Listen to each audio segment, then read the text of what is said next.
हे बघा, स्वयंभू श्री गोरक्ष गणपती मंदिर मिठबाव. तर आज आम्ही आलेलो आहोत भराडी देवीच्या दर्शनासाठी. पण 9 तारीखला जत्रा आहे आणि आपण देवदर्शनाची सुरुवात जी आहे आपल्या गणपती मंदिरपासून करतात. आणि हे आपले मित्र प्रवीण आणि किरण आणि एक बहुतेक उद्या रात्री बसणार आहे सनी. तर बघूया कोण कोण आपल्याला जॉईन होते. आणि आज आपण दर्शन करतो आहे गणपतीचं आणि इथून आता कुणकेश्वरला जाणार, तिथून विंडमिल आणि तिथून नंतर आपल्याला जायचं आहे ते श्री स्वामी समर्थ मठ. तर ते पण आपण दर्शन घ्यायचं आहे हडपीड येथील. तर चला जाऊया.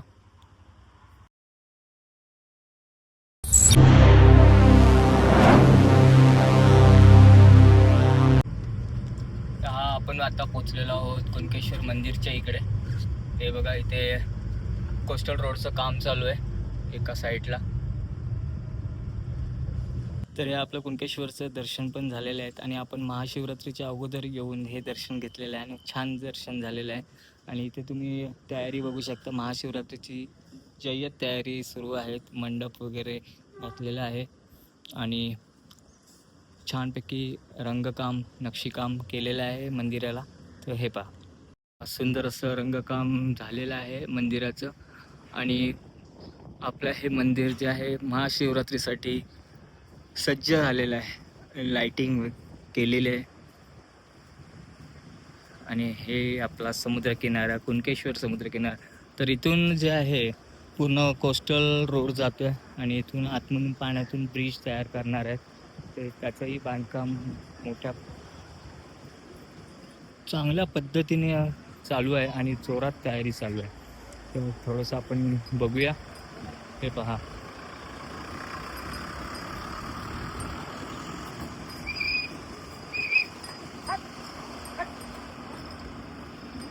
ही पहा, मोठी ही ड्रिल क्रेन आलेली आहे आणि ते पूर्ण आम्हाला वाटतं इथून ब्रिज तयार करतील ह्या पाण्यातून.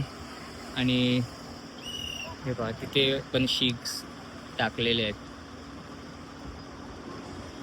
तर या समुद्रात जे आहे पाषाणरूपी शिवलिंग आहेत, तर ते त्यांचं काय करणार काय माहीत नाही. हे पहा, नागदेवता आपल्या महाशिवरात्रीनिमित्त इथे कुणकेश्वर मंदिरात हे सज्ज आहेत. नागदेवतांचं दर्शन घ्या.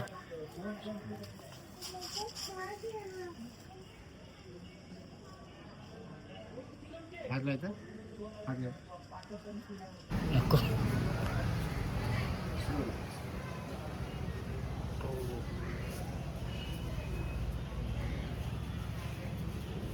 हे पहा आपण पोचलेलो आहोत विंडमिल इथे, देवगडची पवनचक्की. आणि हे देवगड जामसंडी नगर पंचायतचं गार्डन.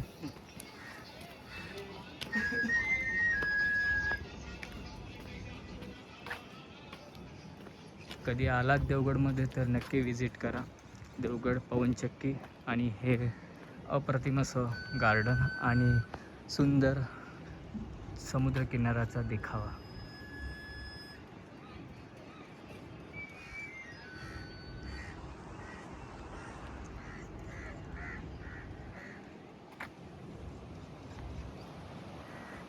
आणि इथेच आपल्या कांजूरमधल्या भावाने इथे झिपलाईन चालू केलेली आहे. तर या झिपलाईनचाही तुम्ही आस्वाद घेऊ शकता. इकडे बघा, जे रेट्स दिलेले आहेत तुम्हाला दाखवतो मी.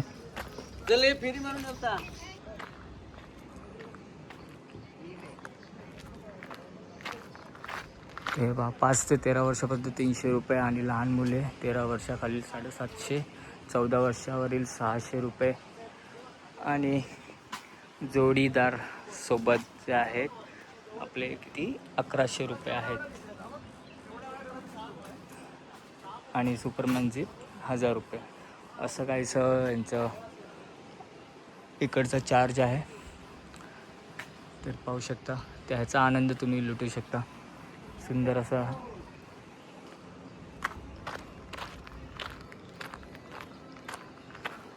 तर आता इथून पुढे जे आहे आपण जाणार आहोत हडपीट येथील श्री स्वामी समर्थ मठ ह्याचा. तर मेन ब्लॉग जो आहे आपला हा श्री स्वामी समर्थ मठ हडपीट येथील असणार आहे. आणि कुणकेश्वरचं जर तुम्ही दर्शन घ्यायचं असेल तर तुमचा वेगळा ब्लॉग आपण बनवलेला आहे कुणकेश्वरचा, तर तुम्ही नक्की पहा. तर याला मी रिलेटेड व्हिडिओ टाकेन.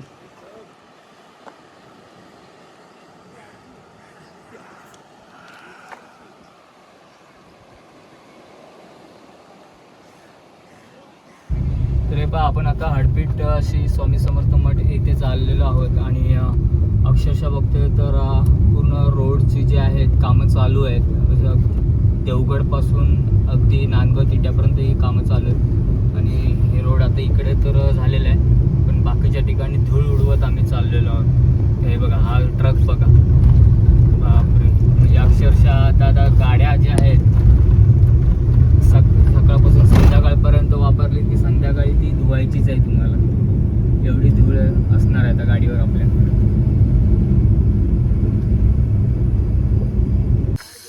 तर मित्रांनो आपण पोचलेलो आहोत हडपीट येथे श्री स्वामी समर्थ मठ. तर बघा एंट्रन्सलाच जे आहेत श्री दत्त मूर्ती आहे आणि श्री स्वामी समर्थ यांची मूर्ती आहे.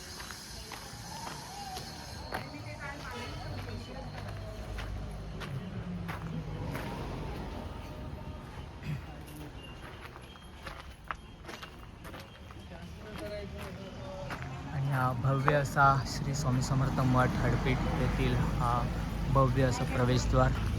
तर जाऊया आपण वरती.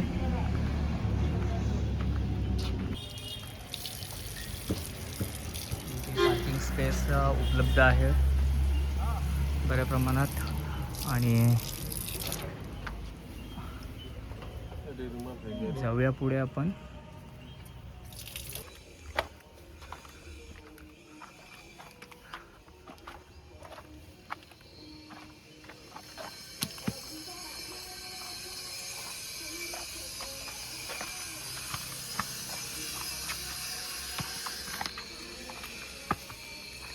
स्वामींच्या मठात तिथे येताना भव्य असा प्रवेशद्वार आहे. आतमध्ये पण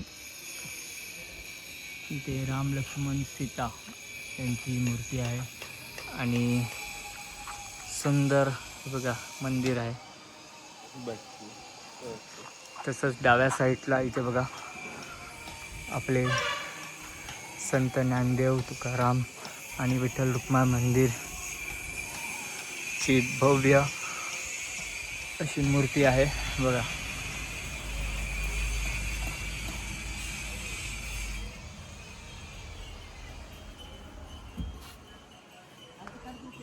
तर आपण जाऊया, दर्शन घेऊया. आणि श्री स्वामी समर्थ मठ येथे प्रसादालय पण आहे, पण त्याचं टायमिंग मे बी दुपारचं असेल, संध्याकाळचं असेल की नाही माहिती नाही.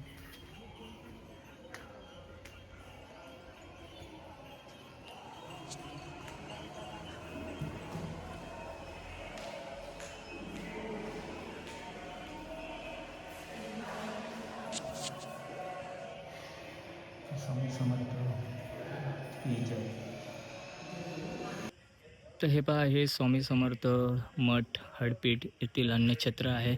जर तुम्ही कधी आलात देवगडमध्ये तर जरूर स्वामींच्या मठात येऊन दर्शन घ्या आणि अन्नछत्रचा इथे लाभ घ्या. स्वामींचा महाप्रसाद असतो आणि तुम्हीही काहीतरी आपलं स्वामींचं देणेकर आहात तर त्यांना स्वामींच्या या अन्नछत्रामध्ये तुम्ही पण देणगी देऊन आपला अन्नछत्रामध्ये आपला सहभाग करू शकता. तर मित्रांनो इथून नांदगाव इथून मला वाटतं 9 किलोमीटर आहे. तर तुम्ही मुंबई गोवा हायवेने आलात तर नांदगाववरून आतमध्ये यायचं आहे.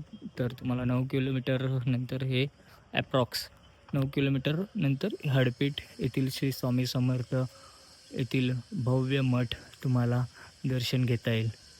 तर स्वामी समर्थ यांचं मठाचं दर्शन घेतल्यानंतर आमचा कालपासूनचा मुंबईपासून होणारा जो प्रवास आहे त्याचा आम्हाला थकवा जो निघून गेला आणि मन शांत झालं.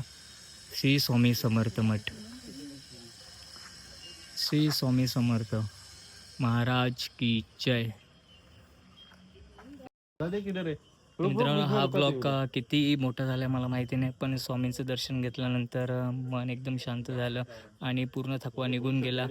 आता ड्राईव्ह करून आलो 1 तासाने, पण काय वाटलं नाही. स्वामींच्या मठात शांत वाटलं आणि अशी स्वामींची कृपा राहू देत तुमच्यावर आणि माझ्यावर देखील आणि माझ्या परिवारावर. तर मित्रांनो, आता इथेच थांबतो आहे. तर तुम्हाला हा ब्लॉग आवडला असेल तर नक्की लाईक करा आणि शेअर करा. आणि जर तुम्ही चॅनलला सबस्क्राईब केलं नसेल तर देवगड चारमारी या चॅनलला सबस्क्राईब जरूर करा. तर भेटूया पुन्हा नवीन ब्लॉगमध्ये. आता उद्या आपण जात आहोत मालवण येथे आंगणेवाडीची दर्शन घ्यायचं आहे. ते परवा आहे 9 तारीखला, पण आपण उद्या सकाळी निघत आहोत रेवणकर यांच्याकडे देवबाग येथील त्यांच्या होमस्टेमध्ये. तर त्याच्यामध्ये आपण पुन्हा भेटू. तोपर्यंत आपण भेटूया. Bye bye, take care. जय श्री स्वामी समर्थ.